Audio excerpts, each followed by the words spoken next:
This episode of Weekly Weird News is sponsored by Factor. Well, let's start today's show with a bit of an update on a story from our previous episode this week about the testimony of former White House aide Cassidy Hutchinson at the January 6th hearings. Now, in case you missed it, Hutchinson made some of the wildest and funniest claims to come out of those hearings. One claim, which we still find 100% plausible, is that after being told by Attorney General Bill Barr that there was not rampant voter fraud in the 2020 election, Donald Trump threw a big plate of food at the wall, shattering it and leaving the wall dripping with ketchup, his favorite condiment. He loves ketchup. That happened, and you can't convince me otherwise. That definitely happened. He watched an interview with Bill Barr. It wasn't like he was saying it straight to his face, because he'd already been told at that point multiple times that this was completely baseless. Yeah. However, another claim of Hutchinson's, one that she doesn't claim to have seen firsthand, but instead heard about secondhand, might not stand up to scrutiny, despite how hilarious it would be. The Washington Post sums it up here. Hutchinson, 25, recounted what she was told President Donald Trump had done when the head of his Secret Service detail, Bobby Engel, refused to drive him to the Capitol on January 6, 2021. Quote, the president reached up towards the front of the vehicle to grab at the steering wheel. Mr. Engel grabbed his arm, said, "Sir, you need to take your hand off the steering wheel. We're going back to the West Wing." Mr. Trump then used his free hand to lunge towards Bobby Engel in the direction of his throat. Now, to be clear, this does seem like something that Trump would absolutely do. Mm-hmm. The problem is that logistically, it may not have actually been possible, according to multiple former Secret Service agents who say that Trump is simply too fat for such a thing to have actually occurred. Wow, what a way to refute this. I'm sure he would have loved to do it, but the man is, look at him. Yeah, that's the thing is like anytime a story is retold, maybe get a little more aggressive with it. Like, you know, maybe he did lean forward a bit and went, yeah, and then sat back down. Yeah. Anyway, here's Insider with this story. Then President Donald Trump would have had to squeeze through an extremely tight space to be able to grab the steering wheel of an SUV and lunge at a Secret Service agent, as a former White House aide, Cassidy Hutchinson, testified Tuesday. It wouldn't be impossible, one former Secret Service agent said, but it would be unlikely that the 6'3", nearly 250-pound Trump, who the agent noted is not the most agile human being, could pull off the move. Quote, Trump's not a little guy, right? And the space to actually be able to lunge toward the wheel is not that big, the former agent said, speaking on background to Insider. I don't mean to sound disparaging to the former president, but just his girth would prevent him from actually getting to the steering wheel. Yeah, I mean, we love our girthy president, don't we, folks? Or ex-president. Yeah, there hasn't been one girthy as that one since Howard Taft.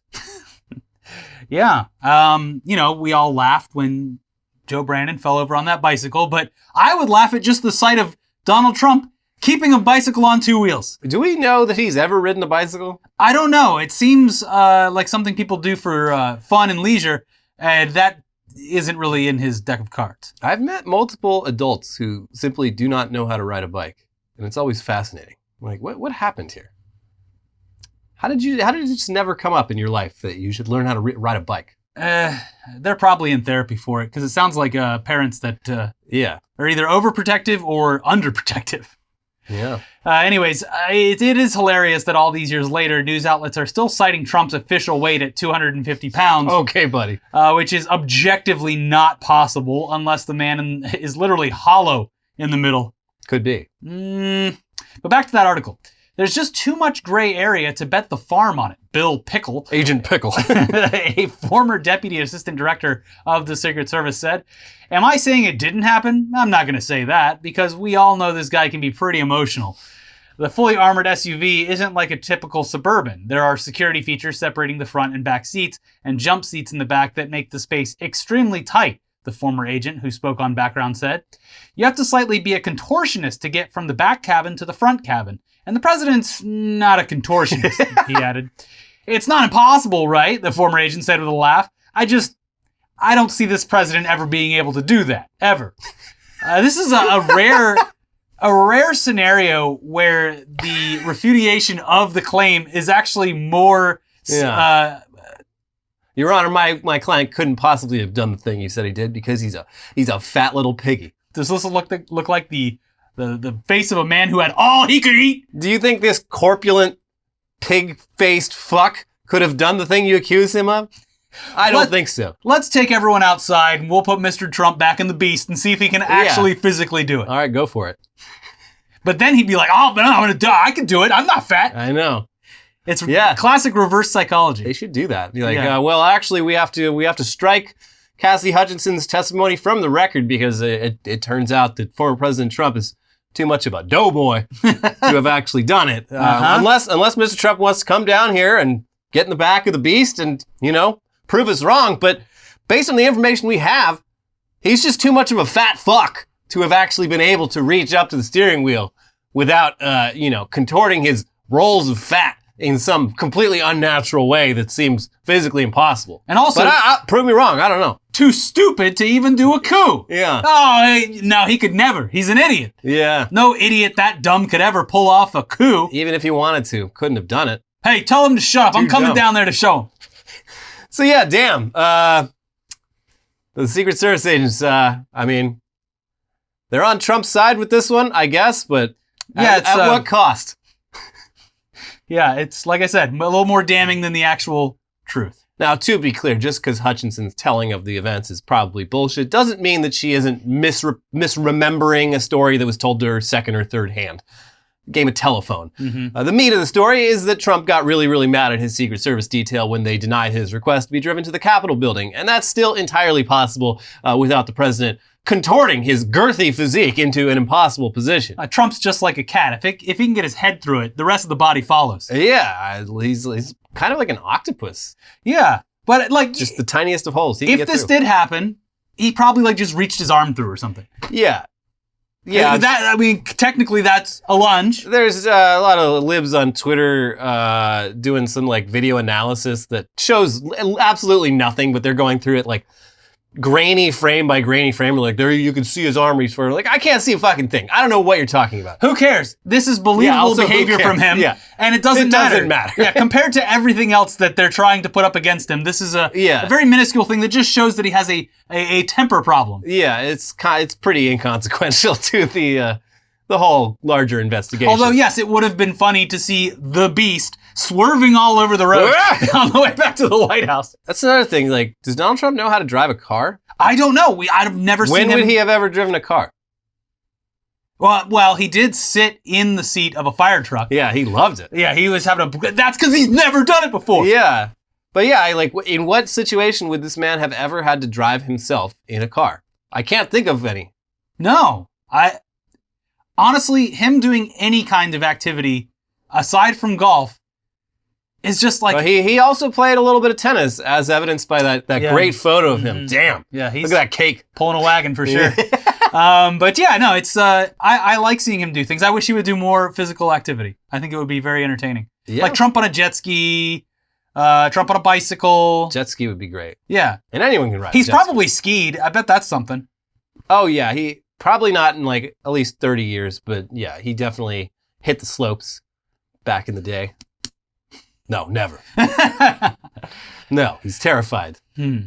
But look, hopefully someone who was actually there in the beast at the time can now go on record and just set the record straight about what actually happened, because I'm really curious now. The Secret Service publicly stated, they're like, we have made our agents completely available to the committee. Go ahead. Yeah. And it is part of their job description to be completely truthful with you. So again, this is the most inconsequential detail of the entire committee so far. But look, which is why it's the one that's making the biggest headlines. Let's get to the bottom of it. Yeah.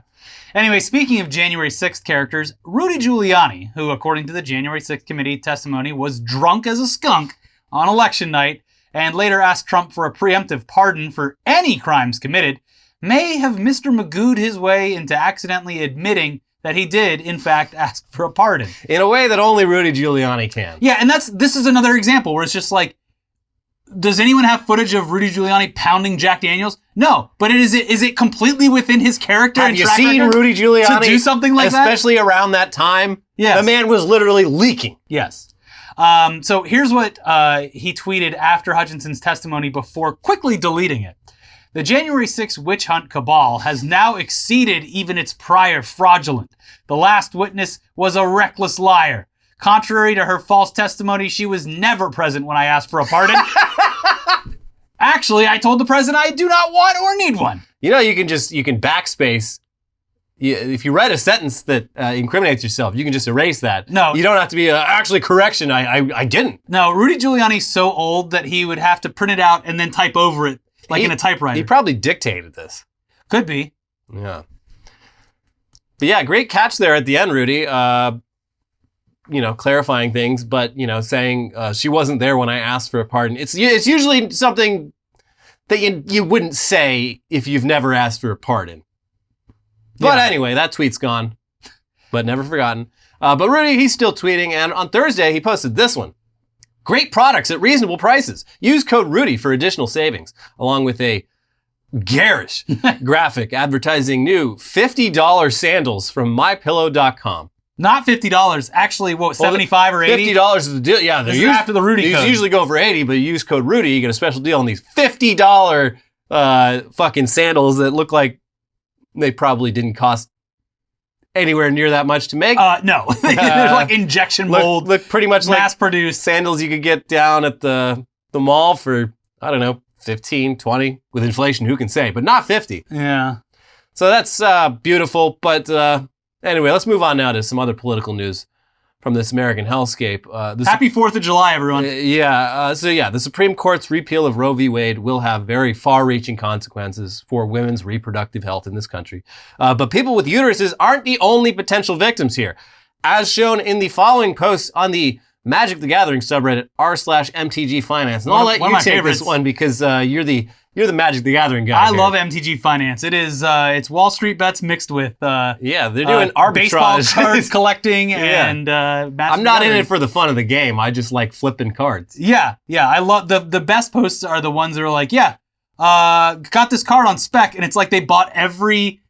It's a mass-produced card. Drained they the still market. Bought like 1,000 versions of it on eBay. So now they have created false scarcity. Yeah, unless anyone else decides to put it up. Anyways, here's the post. Hello, everyone. I'm curious what effect you think the repeal of Roe will have on the MTG market. With Wizards' push to be more inclusive lately, and the influx of women players as a result, mostly towards casual formats like Commander. Not saying women are casual, just that that's the biggest growth area for MTG as a whole. Do you think this could lead to a depression in price of MTG cards as more women are forced into unwanted pregnancies instead of going to the card store? I'm especially interested in the arbitrage potential with red states that will 100% ban abortion versus states that keep it legal. And also if there are cards, decks, tribes that women tend to prefer in casual formats that might take a hit as a result of this. Yeah, these are all very important questions, and this decision has far-reaching consequences, unforeseen ones. What's it going to do to the Magic the Gathering resale market? This has all the makings of a future episode of Freakonomics. See, all these women MTG players, once they get forcibly impregnated, they're going to have to sell those cards because raising a kid is very expensive in this country. So that's actually going to flood the market with, the kind of cards that women use. And the value is actually going to go down on those. Mm-hmm. So you're going to want to sell those kinds of cards before, all this happens. Yeah. That's my MTG Finance, but this is not financial advice. Mm-hmm. There you go. Anyway, that's enough politics. Let's move on to our next story. The United States is a relatively young country with plenty of history, but it's still barely any history compared to other parts of the world, like Europe, where there's literally thousands of years to look back on. Luckily, though, Americans in 9 different metro areas plus Toronto can still take a glimpse into the distant past and see a very rough approximation of what it was like to live in Europe during the medieval times at a place called Medieval Times. For nearly 40 years, this dinner theater chain has offered guests an evening of immersive live entertainment consisting of swordplay, jousting, horseback riding, dressage, falconry, and a hearty meal consisting of several New World ingredients that definitely weren't available in Europe during the medieval period, which it totally ruins the immersion. Corn? How would they have corn? I've never been. Me neither. I've never been. They didn't have them in Florida when I was growing up. And the only time they had Orlando one, I think. Oh, well, I didn't. I don't know. I lived like half hour tops from the one in Buena Park, and it never even came up. But they advertised the shit out of it on Nickelodeon. The only reason I even knew this existed before moving out here was the cable guy. Yeah. Jim Carrey. So That's my experience there. Anyways, while the whole thing is just some kitschy entertainment and a way to keep the kids entertained for way less than the cost of a trip to Disney, it's a pretty serious job for the performers, and it's also potentially very dangerous. They're not only dealing with weapons, stunt work, and easily spooked animals, but also crowds of drunks who sometimes don't understand proper boundaries, all while pulling in wages that aren't much higher than if they worked at a normal restaurant. So it's no surprise that amidst the current unionization push at companies like Amazon and Starbucks, medieval times workers are trying to unionize. Hell yeah. And you definitely, picket lines should be scary for the companies, but you don't want to fuck with medieval knights. These guys have swords. Yeah, and like giant, what are the giant poles?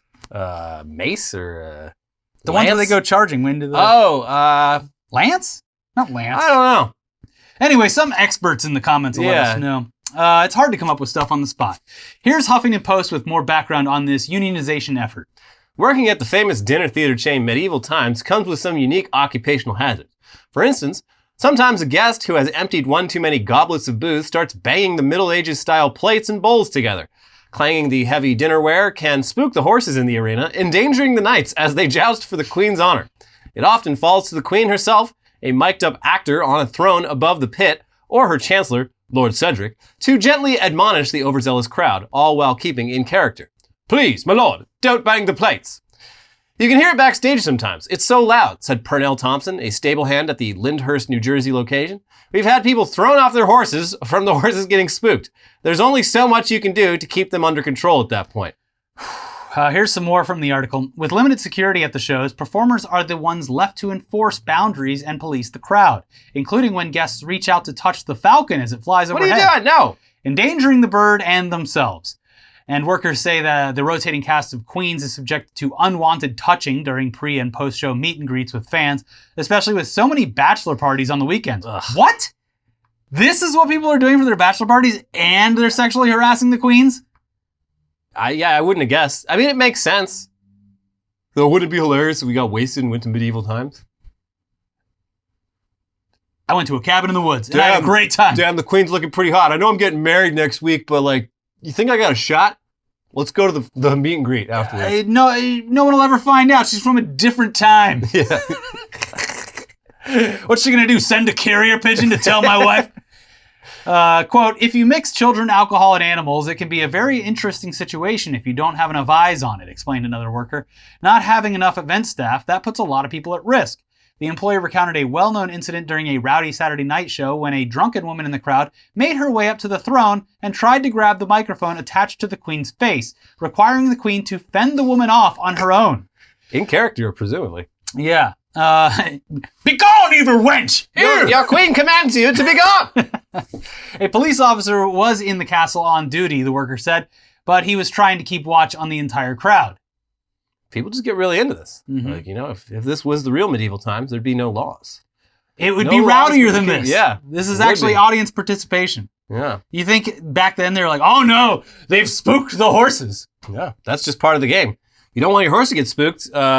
Give your horse the good kind of PTSD where they don't get spooked anymore. Yeah. Or the spook makes them go faster. I don't know. You figure it out. You're the knight. They dance when you beat them. Yeah. Mm-hmm. So yeah, this union vote's happening in a couple weeks at one specific medieval times location in New Jersey, where performers start at New Jersey's minimum wage of $13 per hour and often work for several years before getting up to around $20 an hour, which is bullshit, because these people are literally professional actors, stuntmen, and stable hands. One stable hand told Huffington Post, they treat a lot of the professionally trained actors like anybody can do this job. They treat a lot of the stable hands like we're fully replaceable, and they consider it an entry-level job. I've worked entry-level animal care jobs. This is not that. You can get hurt or die doing this. Unsurprisingly, Medieval Times is choosing to pay a union-busting consultant $3,200 a day plus expenses to stop the union, rather than recognizing the union and working to address any of these employee concerns. But that consultant money has a good chance of going completely to waste, considering that many of these performers have previously been members of other entertainment unions and already have firsthand experience and with collective bargaining and its benefits. So you show them anti-union videos, which they've been, I know you guys should be bullshit. I know you guys should be rehearsing for the dangerous, death-defying stunts you're going to do tonight, but we're actually going to make you all sit in this room right now and watch this video about why unions are bad. And they're all like, actually, I was in fucking SAG-AFTRA for 10 years. This is bullshit. I would love for medieval times to just like brush this aside and then just be like, boomers, it's up to you. Come out of retirement. All of our old knights, we're calling you back. Oh my God, yeah. Then you'd really see something. Then it's like, lives actually Nobody are on the wants line. to joust anymore. So I'm back. 86-year-old Leopold is back on the horse. Have you ever seen the show in Pioneer Town up by Joshua Tree? Like, No. in the middle of I think it's only on weekends really, but like I've seen photos of they it. do a little show in the middle of town, just like a cowboy show. But all of the youngest performers, probably like 65 years old. Yeah, it's all like retirees. It's all just retired carnival performers. So it's just it's surreal. They're all very good at their jobs, but they're all just old as shit. Yeah, it was like. Have you ever been up apple picking on the way to Palm Springs? No, in that little area. When I was like a child, yeah. Yeah, they do like a colonial recreation with like the front-loaded guns and all that, and it's all a bunch of old people. There were some young people there, but yeah, it's like you kind of have to have time, and a stable financial ground to just go for the fun of it. Or the minuscule amount of money that you're going to get paid to play Ben Franklin for like 3 hours. So yeah, let's maybe medieval times will just fire everyone and hire bring their old crew out of retirement. We'll see. Yeah, and then it's actually more entertaining because these people are in serious danger. Yeah, that's what I'm saying. A hip could get broken at any given moment. Yeah. If they lose, break them on the wheel. If this were actually medieval times, these people would be well past their actual life expectancy. Yeah, they're some kind of wizard. Yeah. Can you believe it? This is the oldest man I've ever seen. My 50 goodness. years old. By God, he's seen it all. So best of luck and huzzah to the medieval times performers union. Mm-hmm. Get that bread. Yeah. Speaking of live performers, here's some fun news tidbits from the world of aging classic rock. Those people who still are touring the world well into their 70s. First off, Kiss, a band who has toured the world on a consistent basis for the last 50 years. They recently played in Vienna, Austria, and committed a very serious rock band faux pas. The usual version of this oopsie is, playing, for example, Cleveland, and then starting your set with a big, hello, Detroit. Boo. Cleveland rocks. I guess they are both rock cities, though. Is it? Cleveland has the Rock and Roll Hall of Fame, and Detroit is the rock city. Okay. And they are very close geographically. They are. It's kind of maybe a 2-hour drive. They would be tour dates one after the other, so this would actually be probably a confusing thing. But still, it's got to hurt. Yeah. If you're in Cleveland, they say, hello, Detroit. Yes. And that's usually just from performers being exhausted, not knowing where they go to sleep and wake up. It's all they see is a bus and the backside of an arena. Yeah. So Kiss does not have that excuse, though. Here's the graphic that was projected on stage at the end of their set in Vienna. Kiss loves you, Vienna. Oh, that's nice. What's the problem here? Oh, okay, yeah. So that flag, that is not the Austrian flag, which looks like this. That is the Australian flag. So one of the biggest rock bands of all time got Austria and Australia mixed up. And their entire graphics department, and not one person saw this and said, hey, wait a second. There is not one fucking member of Kiss who has any idea what is being projected behind them at any point during the pre-production of this tour. It is definitely, it might have even been some local guy who's like, you know what? Ace Frehley's a fucking dick. I'm gonna fuck with them and make their fans hate them. Well, I toured with them. They're some of the most unpleasant people on earth. Yeah, no, Vince. Gene Simmons. Gene Simmons. Yeah, I was thinking Vince McMahon for some reason. Gene Simmons. Never met him, but he seems like a truly awful person, just in every way. Yeah. Just in every way, in ways you hadn't even thought of. Like he's one of the most like hardcore Zionists in the United States. Like, yeah. My tour manager was like, hey, just thanks. We just want to say thanks for letting us. Join up with the tour. And he goes, I don't know who you are or how you got on this tour, but you need to just stay out of everyone's way. Damn, dude. Yeah. So yeah, sorry, Austria. Good day. But meanwhile, over in London, the Eagles, who aren't exactly known for being a loud or aggressive sounding band at all, they held a concert in Hyde Park where several boomers in the $485 VIP section got into a sloppy drunken brawl during the very easygoing song Take It Easy. which took several security guards to break up, and a bunch of these people got dragged out, kicking and screaming. This is more leftover pent up craziness from the pandemic, because this is the first time since the pandemic started that there's been these wide swaths of rock festivals across Europe during the summertime. So this is like the first time back where everyone's just getting fucking hammered. I mean, the world is dying.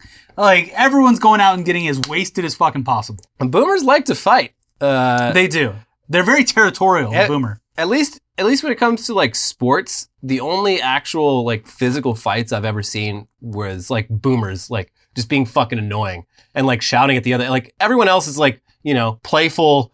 So they're like, you guys suck. But the boomers get fucking into that shit. And I've seen some blows. Yeah. Like, everybody calm down, man. But fighting... Nobody playing during down the there Eagles, knows who you are. Yeah, during the fucking Eagles. Is this the Eagles or the Eagles of death metal? Easy. Take it. Hey, can everyone calm down? You all need to just take it easy. Ugh. Anyways, let's move over to some sports news. Sadly, very heartbreakingly, going for the dynasty. Oh, yeah. The Lightning, they didn't get it. The Colorado Avalanche, they defeated the Tampa Bay Lightning in Game 6 of the NHL's Stanley Cup Finals. Good. A snow state beat a non-snow state. Everything is right in the world. A non-snow state that's won, 3 Stanley Cups by now? This is going to be 3 in a row if they had won this one. They are, yeah. It's Tampa Bay, baby. They got Tom Brady. They got the Lightning. And the Tampa Bay Rays, they got a lot of young talent.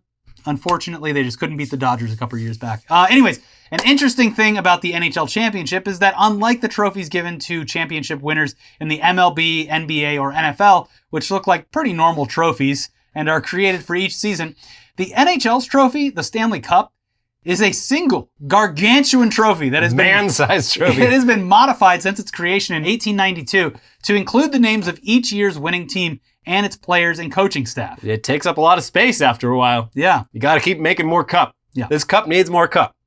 And okay, yes, pedants. Technically, the original 1892 Stanley Cup was retired back in the 60s and replaced with a more durable replica that's the one that's been used ever since. But even still, it's as much of an antique as it is a trophy. So viewers were understandably a bit shocked when, within just 5 minutes of being presented to the Avalanche, an Avalanche player carrying the cup on the ice just fucking ate shit while skating over to his teammates for a photo op, visibly leaving a huge dent in the base of the trophy. Boing! Also, yeah, just the trophy for one of the most aggressive, and you would assume, like, when they're celebrating, everyone's getting drunk and shit, too. Yeah. Just like, aggressive sport, big dudes, lots of pads, and then adding that they're on ice. Yeah, these guys skate for a living. Yeah, and then like, hey, why don't you take the trophy out on the ice? You've been drinking. Yeah. So yeah, it's probably not a huge deal to fix, but then somehow the Stanley Cup again was put in serious danger when it was delivered to the wrong house instead of the Avalanche's team captain's house. Luckily, the person in charge of delivering it figured out that they were at the wrong house, and the unsuspecting people there didn't try any funny business. But this trophy, it clearly needs better protection. They had it in the VIP section at the Colorado Rockies Dodgers game, and they were like sitting with it, like drinking as if it was a person. And also, they dropped it again. Today or yesterday, they were at a club partying, and one of the guys is holding over his head, and he goes back, and he just goes back with it and slams it into the ground. Yeah, I mean, it's built to be durable, and even when it's all buffed up and, ready to present, it's still, that's an old-ass trophy. Not the prettiest trophy. It's probably the ugliest trophy, but it's got character to it. Yeah. So, whatever. Yeah. They should let it get as banged up as possible. It matches the sport. It does. Yeah. Yeah. So there you go. Anyway, we've got the headlines half of the show coming right up. But first, this episode is sponsored by Factor. Summer is here, and Factor can help you spend less time at home in the kitchen and more time enjoying the sunshine with no cooking, grocery shopping, or dishes. Plus, the perfect health-conscious grab-and-go add-ons like smoothies and juice. Even without meal planning and prep, you can still eat well with Factor. Factor makes it easy to eat clean, 24/7, with fresh, never frozen prepared meals that are so delicious, you wouldn't believe they're actually good for you. Feel good for summer. Choose from Factor's Calorie Smart and Keto options with built-in portion control as a great tool to help you get fit for summer. Factor now offers 30 meals per week where you can choose from a variety of new meals every week. And on top of that, Factor gives you the option to change it up and select any plan size between 4 and 18 meals per week. Busy schedule for both lunch and dinner? No worries. Add an extra 2, 3, or even 4 meals to your order. Factor saves time by delivering chef-crafted meals to your doorstep, eliminating the hassle of grocery shopping and meal prep. Not to mention cleanup. No dishes to wash here. Get out. Yeah. Each Factor meal arrives pre-prepared and ready to eat in 2 minutes. That's even faster than ordering in. Way faster. Yeah. By my count. We've both been eating Factor meals for a while now, and in addition to seriously being the best microwavable meals that either of us have ever tried by a long shot. What's great about Factor is that it tackles the tough stuff, so you don't have to. Their registered dietitians and expert chefs work hand in hand to create meals with nutritious ingredients that are also delicious.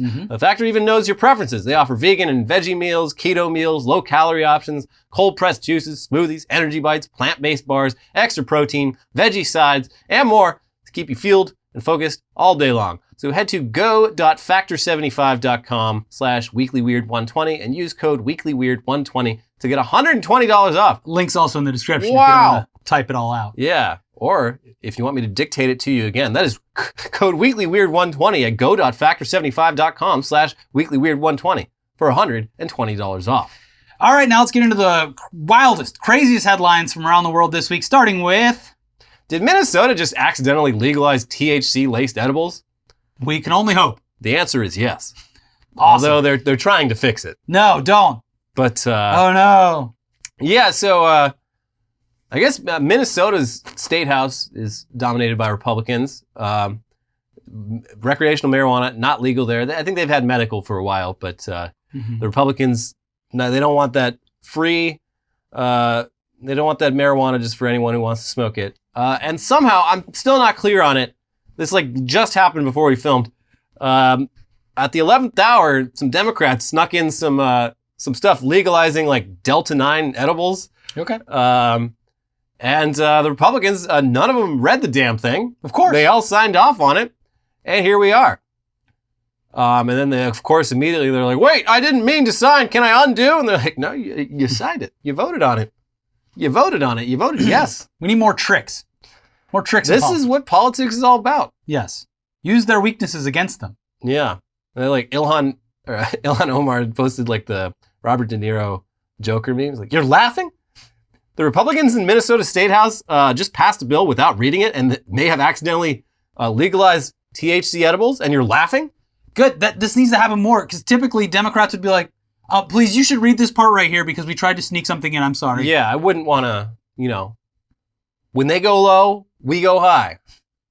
But we can't get high because they don't want us to get high. You should read it and vote no. World's biggest cruise ship has no buyer. First voyage may be to scrapyard. Yeah, they built this fucking thing, this gargantuan cruise ship. It's because it can't fly. They're like, don't you understand? No We're taking to the skies now. Nobody wants to ride on the ocean anymore. That's old hat. But yeah, no, they started building this thing in 2019.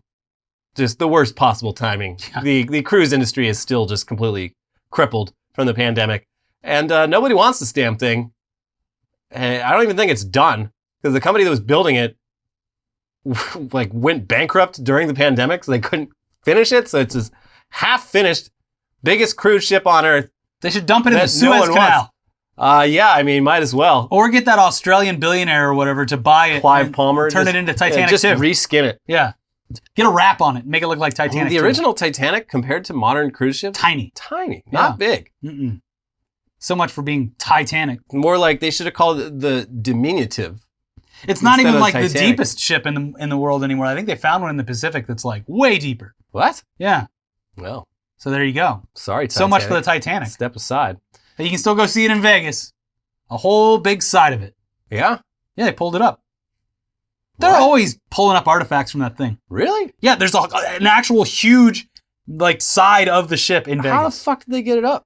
It Very didn't slow. just crumble under the pressure of... I'm sure parts of it did, yeah. Because even just leaving it alone down there, in the 30 years since they found it, it's Oh, they're saying it's going to be completely gone within another 30 years or so. Yeah. Yeah. All right. Well, cool. Drunk mayor crashes car after meeting families of drunk driving victims. It's not funny. No, but, it's insane. It's just how, Oh man, all that time I just spent talking to victims of I'm drunk emotionally driving. drained. I need to. I could really go for a bunch of booze Yeah. right before I drive home. Oh man, have you seen these Uber prices now? I better drive home. This is an Australian mare, a female Australian mare, girl boss. Gail Balls, Mm-hmm. and she threw back some red wines. Yeah. Broke through the glass window, not the glass ceiling. They say a female mare can't get as drunk as a male mare. Well, watch this. Just leave the bottle. Leave the bottle. Just say no to drunk driving. Just say no. When it comes to drunk driving, just say no. Just say no to drugs, kids. Nor. Chilean man who was accidentally paid 330 times his salary resigns, then vanishes. King. Yep. Absolute king. Yeah. Boss shit. He got a little payroll discrepancy. He got paid, I think he was usually getting like $500 a week. He got paid like $180,000. Good. Bye. And he went to HR. He's like, what do I do about this? And they're like, oh, obviously that was a mistake. So you need to go down to your bank and tell them to reverse. And he's like, I'll be right back. I'm going to go down to the bank and do exactly that right now. You should be getting that money back ASAP. And then he just vanished. Well, it's 5 o'clock. Should we leave? Nah, he said he'd be right back. He said he'd be right back after, the banks, they might still be open if there was a long line. He just never came back. And then literally he paid a lawyer to submit his resignation. Hell yeah. Like, on behalf of my client, they have resigned from your company. So please, no further contact. It'll be hard for you to find my client considering that he no longer exists. Yes. You'll see that he is officially legally dead. So therefore. Looks like this little discrepancy is now your problem. Yeah, good for this guy. Yeah. $180,000 can go a long way in Chile. What a windfall. Yeah. Lacrosse man breaks glass door trying to turn himself in for warrant that did not exist, authorities say. This was like 6 a.m. This just wasted man at the police station, like banging on the door, let me in, let me in. Mm-hmm. My guilty conscience has brought me here this morning to turn myself in. And nobody comes to the door. So finally he just breaks the glass, crawls in. It's like, oh, okay, I'm here. Take me away, officer. And they're like, for what? And like, my warrants, all the warrants you have against me. They're like, we don't have anything out for you, but now that you're here. Yeah. Did you do that? Okay. Yeah. All right. Yeah. Well, lock him up then. Your wish is my command. Yeah, but now it probably did it on purpose. So he'd be like, yeah, I've been to jail. Yeah, I've been locked up. Yeah, maybe he did it for the cred. Yep. The clout. But it's like, what happened? Clout makes you do crazy things. What happened? This man got so drunk for so long that he convinced himself that he had committed a crime and that there was a warrant out for his arrest. Sounds like a bad time. Yeah. Kangaroo ran loose in Baton Rouge area after parrot set it free. Owners will have to give it up. Lots of Australia things. I know this isn't in Australia, but it's an Australian animal. Louisiana, the Australia of America. Yeah. No, not really, but yeah, I guess. They're a port city. You're not allowed to own a kangaroo there. Someone did anyway. But then their parrot, yeah, learned how to open the gate. These animals teaming up. Mm-hmm. Real menagerie. And a lot of people in Baton Rouge are like, well, I do declare, what is that? Is that a kangaroo? This thing's been squaring people up all day. Is that a kangaroo on the side of the road here in Baton Rouge, Louisiana? Whoa, something's wrong with this jambalaya. Oh my God, that's too many drive-through daiquiris for me. Well, I hope the kangaroo ends up somewhere peaceful and nice. Yeah, like Australia, maybe. Sure. Yeah. I don't know if they'll ship it back, but maybe a nice regulated zoo. Maybe the Amarillo Zoo. They should just let it loose in the Gulf of Mexico and see what happens. Yeah, it'll drown. Yeah, probably. Apple lawyer hired to stop insider trading pleads guilty to insider trading. Be your own people. It do be your own people. Yeah. What's especially, so this is ridiculous. I mean, he probably thought he was so clever because he's like, my job is to make sure no one is like buying and selling stock when major internal announcements are made. But they never suspect that I would break all the rules that I enforce at the company. Mm-hmm. And he did apparently get away with it for like 10 whole years. But they said he profited total like $500,000 or something in 10 years, which If you're going to do insider trading, he didn't do options trading. He just bought and sold at convenient Well, that would have times. been too obvious. Everyone. True. Yeah. But, I mean, this was obvious enough to get him caught. But it's stupid because, like, Apple stock has gone up by 100 or 1,000% since 2011 when he started. Mm-hmm. Like, so if he had just put, like, $10,000 into Apple at the time, he'd have $100,000. Yeah. So, and I'm assuming he was making a lot more than that. Like, it's one of the few stocks that, like, what are you doing insider trading on Apple for? Like, it goes up consistently. It's one of the most consistently not back growing then. stocks. Before the iPhone and iPod were debuted. That came out in 2011. The iPhone came out in 2007. The iPod came out in 2000. So they were already on a fucking roll there. Yeah, I think. But I'm talking about throughout the course of the company's history. Oh yeah, no. The second Steve Jobs era, they've been a growth company that entire time. Yes. The shakeup in the 90s, all that, not so good. But once Steve Jobs came back, once they started releasing those candy-colored iMacs with the handles on them, selling like gangbusters. Exactly. So what are you doing insider trading for? Western leaders would look disgusting, topless, says Russian President Vladimir Putin. He's right in some cases and wrong in some others. I guess they were doing a little bullying. They were making fun of him. At G7. Yeah. They were like, oh, maybe we should all take pictures with showing our pecs to intimidate Vladimir Putin. I think it was like Boris Johnson saying this. Like, Boris, I'm going to have to agree with Vladimir Putin on this. Keep the shirt on, buddy. Mm-hmm. I mean, Trudeau, maybe. He looks like he works out. It would be really funny if Boris Johnson took his like suit off and was just completely ripped. That would be weird. Yeah. It's just he has a really fat head. Yeah. Mm-hmm. And so yeah. I mean, who's Angela Merkel's replacement? I don't remember. Damn. She had good branding. Mainly because of her affinity for Farming Simulator. Yeah, I mean, also she was in charge of Germany for like 15 years, so it's, she made her mark. Yeah. I constantly forget that she hasn't been in power now for like a year. Like, who is their current chancellor?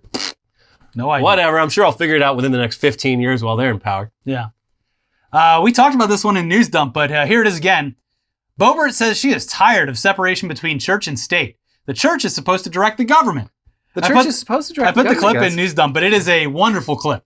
Yeah, she's a terrible person. Really something. Lauren Boebert. She fucking sucks. I guess all that shit that came out, like we didn't really cover it because it was pretty salacious and just unsubstantiated. Completely unsubstantiated, but also like there were things where it's just like, yeah, I mean, I could totally see that happening, and it was great that she had the option to be able to have an abortion if that's what she so choose. But now the fact that she's vehemently fighting against any kind of that's what sucks. It's one thing to just have like a whole hard drive full of videos of Madison Cawthorn doing weird gay shit, but it's a little harder with this Boebert lady. Mm-hmm. But also, it's like the facts, like the most salacious Lauren Boebert fact was already known before she even got her job, which was that her husband. She met her husband. Use your words carefully. This is YouTube.